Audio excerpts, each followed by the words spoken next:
On paper ये मेहनत क्या है? मेहनत ऐसा नहीं कि आपको दिन में 12 घंटे 14 घंटे बैठ के पढ़ना है, सिर्फ पढ़ना है, ब्रेक नहीं लेना है। बहुत लोग यही सोचते हैं कि मुझे परफेक्ट बनना है, पर परफेक्ट बनने की ट्राई मत करो। जब आप इंटर्नशिप में थे तो आपने कुछ प्रिपरेशन किया था या वो एक ब्लैंक अटेम्प्ट था? ब्लैंक ही समझो, क्योंकि तब मुझे पता ही नहीं था कि स्टार्ट किधर से करना है। तो मैंने अपने मेंटोर से बात किया, तो क्या आपको लगता है कि इंटर्नशिप में आप बहुत ज़्यादा सीनियर्स के कांटेक्ट में नहीं थे? Hi everyone and welcome to PW MedEd channel. I am doctor Anusha Rathi, your microbiology faculty.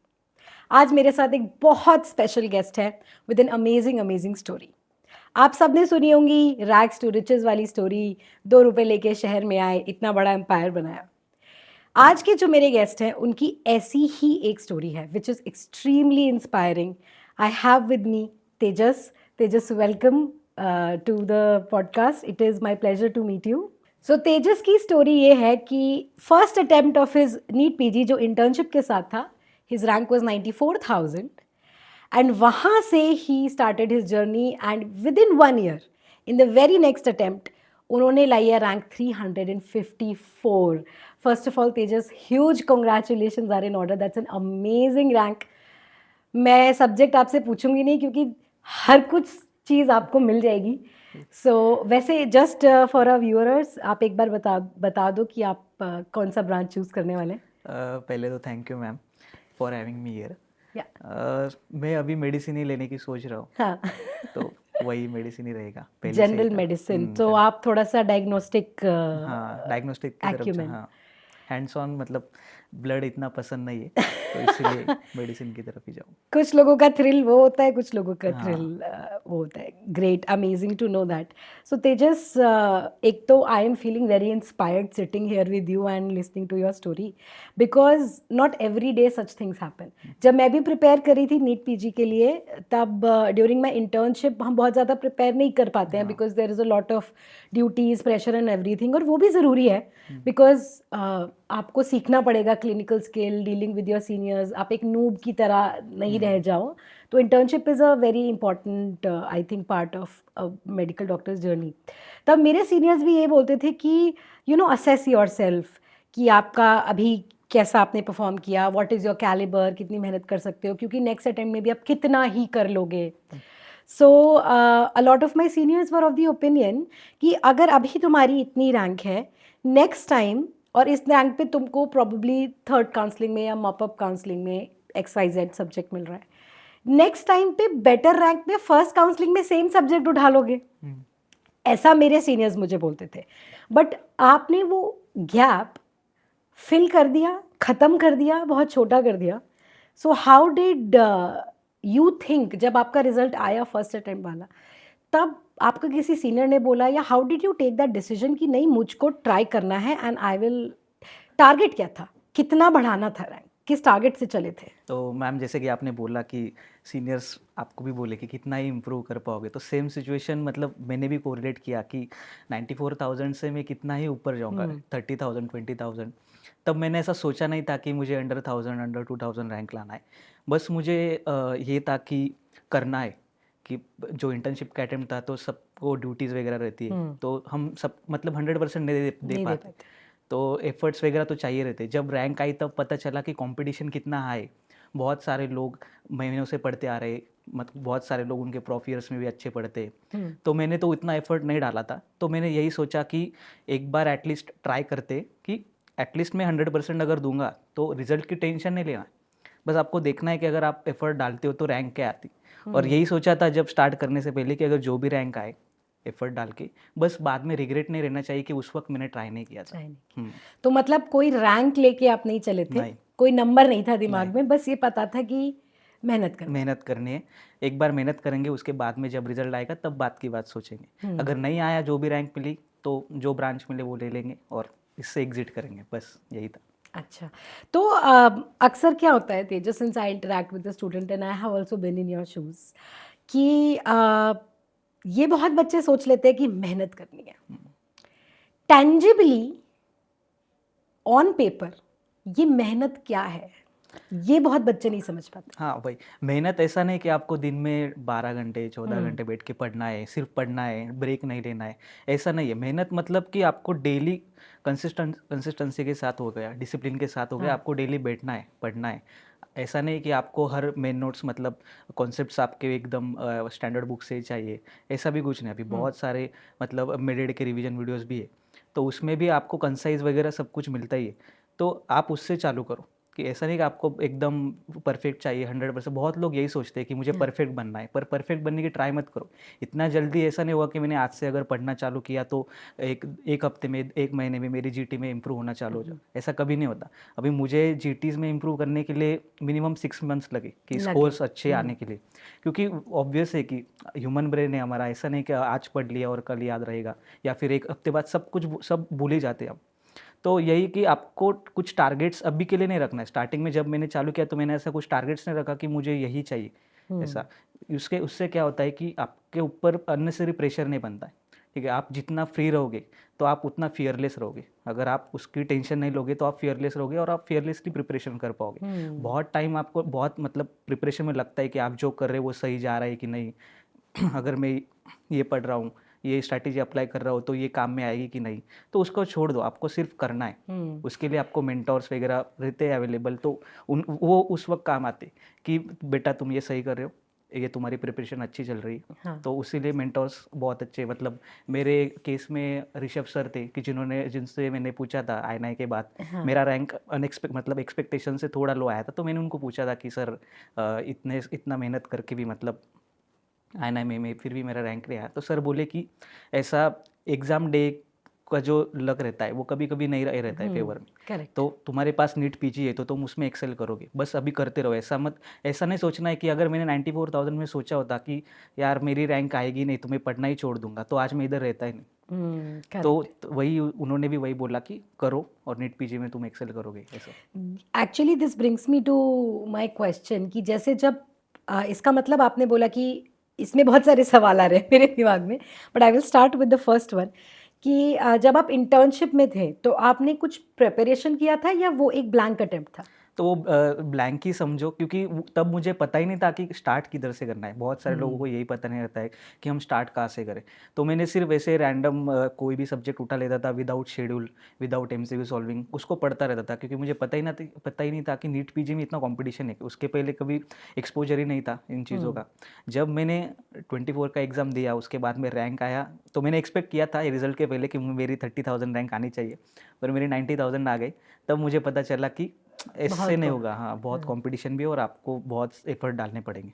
सो मतलब कोई स्ट्रक्चर्ड प्लान नहीं था आपके नहीं, पास हाँ, इंटर्नशिप में। एंड तो उस पॉइंट पे अब मैं I want to get into your psychology a little, क्योंकि बहुत सारे हमारे स्टूडेंट्स ऐसे देख रहे होंगे who will be in your boat, कि वो जो एक तेजस है इंटर्नशिप वाला जिसके पास कोई स्ट्रक्चर नहीं है, जो अपने वर्ल्ड में है जैसे हम सब होते हैं, एंड उस वो बस रैंडमली कोई सब्जेक्ट उठा लिया, पढ़ना है क्योंकि एक मेंटल सबकॉन्शियस में पता है कि पढ़ना है और नीट पीजी देना है, तो कोई भी रिव्यू बुक उठा लिया, कोई भी नोट्स उठा लिया, कोई भी चैप्टर उठा लिया, पढ़ लिया। ऐसे बहुत सारे बच्चे स्टूडेंट्स कर रहे होंगे। फिर वो आपका टर्निंग पॉइंट कब आया जब आपको ये समझ आया कि नहीं, इसमें स्ट्रैटेजिक अप्रोच चाहिए, इसमें पैसिवली पढ़ने से नहीं होगा? ये समझ कब आई आपको? तो जब मैं 24 के लिए मैंने जब नोट्स वगैरह पढ़ना चालू किया, तो लास्ट 10-15 डेज़ की रिवीजन इंपॉर्टेंट रहती है। तो एटलीस्ट मैंने ट्राई किया कि जो मैंने पढ़ा है वो मैं ख़त्म करूं। पर उस वक्त मुझे 10 दिन पहले पैथो ख़त्म करने में ही 4 दिन लग गए। कौन सी पोस्टिंग चल रही थी तब? तब मेरी पोस्टिंग नहीं थी, तब मैंने छुट्टियां ली थी। अच्छा, पर लास्ट में पैथो, छुट्टी। हाँ, लास्ट में छुट्टियां ली थी। पर 10 दिन में मुझे 10 दिन में से 4 दिन मैंने तो पैथो में ही लगा दी, और फिर भी वो ख़त्म नहीं हुआ। तब मुझे रियलाइज़ हुआ कि एक तो स्ट्रक्चर चाहिए, शेड्यूल बनाना चाहिए प्रॉपर, और आपके पास थोड़ा सा कंसाइज मटेरियल चाहिए कि आप जल्दी से रिवाइज कर पाओ। और वो कंसाइज मटेरियल ऐसा नहीं कि आपको वो मिलेगा रेडीमेड, वो आपको बनाना पड़ेगा।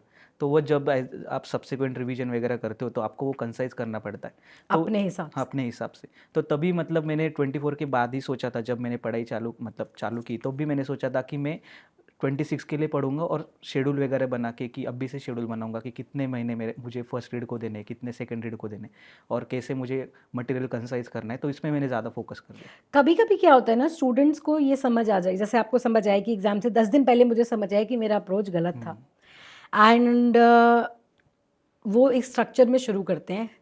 हम अक्सर अपने आप को ना ओवर असेस या अंडर असेस कर लेते हैं। तो अगर कोई स्टूडेंट अभी शेड्यूल बनाने बैठा है तो वो कैसे डिसाइड करे, जैसे आपने बोला ना कितने महीने मुझे फर्स्ट रिवीजन, सेकंड रिवीजन, या कितने महीने मुझे बेसिक्स फाउंडेशन के लिए चाहिए, क्योंकि अगर एक स्टूडेंट जिसने इंटर्नशिप में उतने स्ट्रक्चर्ड मैनर में नहीं पढ़ा है या जो एमबीबीएस से इस चीज़ में नहीं लगा हुआ था, उसको तो पढ़ना पड़ेगा ना, उसके लिए सिर्फ रिवीजन नहीं है, उसको पढ़ाई भी करनी पड़ेगी, न्यू टॉपिक्स भी उठाने पड़ेंगे, कुछ ऐसे सब्जेक्ट भी होते हैं जो कभी पढ़े ही नहीं। वो कैसे ये डिसाइड करे? तो यही है कि शेड्यूल बनाते वक्त आपको किसी का कॉपी पेस्ट नहीं करना है। मतलब यही कि किन लोगों का सर्जरी स्ट्रांग रहता है तो वो लोग 7 दिन में ख़त्म कर देते, किन लोगों का ओबीजीवाई वीक रहता है तो उनको 10 दिन लगते हैं। तो मैंने ऐसा ही सोचा था कि पहले मैंने आइडेंटिफाई किया कि मेरे वीक सब्जेक्ट कौन से और स्ट्रांग कौन ये से। कैसे आइडेंटिफाई? ये मैंने ऐसे आइडेंटिफाई क्योंकि फर्स्ट और सेकंड ईयर सबके वीक रहते हैं, क्योंकि बहुत टाइम हो गया बहुत टाइम हो गया हाँ, होता है। कि याद नहीं रहता कुछ, और फैक्चुअल ज़्यादा सब्जेक्ट्स रहते हैं। और सर्जरी ओबीजीवाई जो फाइनल ईयर के सब्जेक्ट है या फिर थर्ड माइनर के थोड़े इजी सब्जेक्ट, ईएनटी ऑफ्था हो गया, तो मुझे वो पता था कि वो मैं कर लूँगा, क्योंकि उनकी मेमोरी भी फ्रेश थी सर्जरी ओबीजीवाई मेडिसिन की। और वो इंटर्नशिप में आपको थोड़ा क्लिनिकल एक्सपोजर भी मिलता है तो थोड़ा सा वो आपके माइंड में रहता है। पर फर्स्ट और सेकंड ईयर का था कि कभी पढ़ाई नहीं रहता वो, और उनसे डर भी लगता है कि यार इनको कैसे निपटाना है। और अगर आपने फर्स्ट और सेकंड ईयर के सब्जेक्ट्स नहीं किए, जैसे एनाट हो गया, फिजियो, बायोकेम में से 12 क्वेश्चन आते हैं, 50 में से 12 क्वेश्चन आते हैं, पैथ, फार्मा, माइक्रो आपका मेडिसिन कवर करता है, तो मैक्सिमम क्वेश्चन उससे से निकलते। तो वही डर की वजह से मतलब मैंने चालू ही नहीं किया वो। तो मैंने चालू किया कि इजी सब्जेक्ट्स पहले चालू करूँगा, कि फाइनल ईयर चालू करूँगा, फिर थर्ड ईयर। उसके बाद में मुझे पता चला कि जीटीज़ में सेकंड ईयर सब्जेक्ट्स बहुत इंपॉर्टेंट है, क्योंकि मेरी मेडिसिन नहीं निकल रही थी और जो इंटीग्रेटेड क्वेश्चंस अभी बहुत आते, तो उसके लिए बेस जो है फर्स्ट और सेकंड ईयर का वो बनाना पड़ेगा। तब मैंने फिर से ज़्यादा टाइम देने के लिए चालू कर दिया कि पैथो को मैं इतने डेज अलॉट करूँगा और उसमें पैथो ख़त्म कर दूंगा। तो बेसिकली जीटीज आपको हेल्प करेंगे ये अंडरस्टैंड करने में कि कौन सा आपका वीक सब्जेक्ट है और कौन सा आपका स्ट्रॉन्ग सब्जेक्ट है, तब आप उसके हिसाब से अपना शेड्यूल बनाओ। तो बेसिकली जब आप तैयारी स्टार्ट ही कर रहे हो तो भी जीटी दो, जीटी से ही स्टार्ट करो, तो एटलीस्ट आपको जीटी पता से चले स्टार्ट कि करो। आपके स्ट्रॉन्ग सब्जेक्ट्स कौन से, स्ट्रॉन्ग भी नहीं, एटलीस्ट आपको अगर क्वेश्चन पढ़ के लग रहा है कि हाँ ये मैंने पढ़ा है, तो आपको पता चल जाता है कि ये सब्जेक्ट्स आपको नोन है। पर अगर बेसिकली कितने पानी में हो और वहीं से आप पता करनी कर शुरू, क्योंकि बहुत सारे स्टूडेंट्स ना ये डरते हैं कि नहीं पहले तैयारी करूंगा नहीं, फिर जीटी दूंगा। वो बिल्कुल गलत अप्रोच है फिर। हाँ, तो आपको जीटी देना है, आपको एसेस करना है कि आपके स्ट्रॉन्ग सब्जेक्ट्स कौन से और वीक सब्जेक्ट्स कौन से। जीटी किसी और के लिए नहीं देते, हाँ, जीटी वही, अपने लिए अपने लिए देना है, देते अपने आप से झूठ बोल के फिर नहीं। कुछ नहीं होने वाला। और फिर जीटीज को आपको ऐसे मेन एग्जाम्स से कंपेयर नहीं करना है। नहीं। अगर जीटी का स्कोर आपका 120 आ रहा है तो ऐसा नहीं कि आपका नीट पीजी में नहीं, 120 आएगा, वो ट्रांसलेट नहीं हाँ, होता। नहीं होता। तो वो बात भी मन से निकाल दो कि Correct, जीटी correct. ये प्रैक्टिस से मतलब टेस्ट में, क्रिकेट में कैसे हम प्रैक्टिस पे ग्राउंड पे प्रैक्टिस अलग रहती है और मेन एग्जाम और मेन ग्राउंड पे हमारी इनिंग्स अलग रहती है, तो वैसा सीन है। बहुत करेक्ट बात, बहुत अच्छी बात बोली आपने ये फॉर आवर स्टूडेंट्स। तो I think students take away यही है कि जिस दिन डिसाइड किया कि इस तैयारी में लगना है, उस दिन पहला काम ये करो कि एक जीटी देख के खुद को असेस करो। उसी से आपको समझ आएगा कि आपके स्ट्रॉन्ग सब्जेक्ट्स कौन से हैं, वीक सब्जेक्ट्स कौन से हैं, किस में आपको टाइम ज़्यादा लगेगा ग्रास्प करने में, किसको आप जल्दी कवर कर सकते हो, so that you can create your own tailor made custom structure for preparation. दूसरा सवाल जो आपकी बात से ही मुझे समझ आया, आपने बोला कि फिर जब मैंने डिसाइड किया कि अपना रैंक देखा तो मैंने अपने मेंटोर्स से बात किया। तो क्या आपको लगता है कि इंटर्नशिप में आप बहुत ज़्यादा सीनियर्स के कांटेक्ट में नहीं थे, इसलिए आपको नहीं समझ आया कि किस तरह पढ़ना है, किसी ने मिसगाइड किया, या फाइनली आपको लगा कि नहीं बात करनी चाहिए? कितना ज़रूरी है throughout your internship to talk to your seniors and to keep in touch with mentors, चाहे आपकी कोई तैयारी नहीं हो रही है? तो बहुत ज़रूरी है। प्रॉब्लम रहता है कि इंटर्नशिप में सबसे सीनियर हम ही रहते हैं, तो वो एक अलग हमारा मतलब एक ईगो रहता है कि हम अभी डॉक्टर बन गए, फाइनल ईयर पास हो गए और स्टाइपेंड वगैरह आनी चालू होती, तो उसके वजह से थोड़ा डिस्ट्रैक्टेड हो गया था मैं कि इंटर्नशिप में थोड़े मज़े ही करेंगे, और ड्यूटीज़ वगैरह भी थी, तो इतना पढ़ाई मतलब इतना मोटिवेशन नहीं था मेरे पास कि मैं ड्यूटी के बाद भी आके पढ़ सकूं।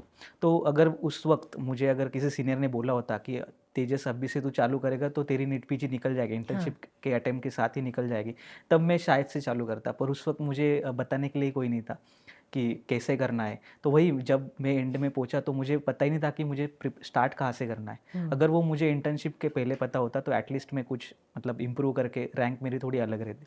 तो बेसिकली अगर आप इंटर्नशिप कर रहे हो और आपका कांटेक्ट है पोस्ट ग्रेजुएट से आसपास, जो लोग उस टाइम एमडी कर रहे हैं, स्पेशली फर्स्ट ईयर एमडीज जो अभी अभी फ्रेश आए, तो उनसे बात करनी चाहिए, because you will be updated with the current trends और कौन से बुक्स एंड एवरीथिंग वो कहाँ से हेल्प ले सकते हैं, और वो एक पर्सनल आपको अपना अप्रोच देते हैं। Also of course you have so many mentors these days, especially all of us at MedEd are always ready to extend any such kind of a mentorship. So 2 बातें अभी तक तेजस ने हमें बताई है. मैं तो नोट्स लिख रही हूँ, आप लोग भी नोट्स लिखो, because I think this is he is giving some amazing pearls of wisdom. सबसे पहली चीज़ है जीटी, सबसे दूसरी चीज़ है बात करो.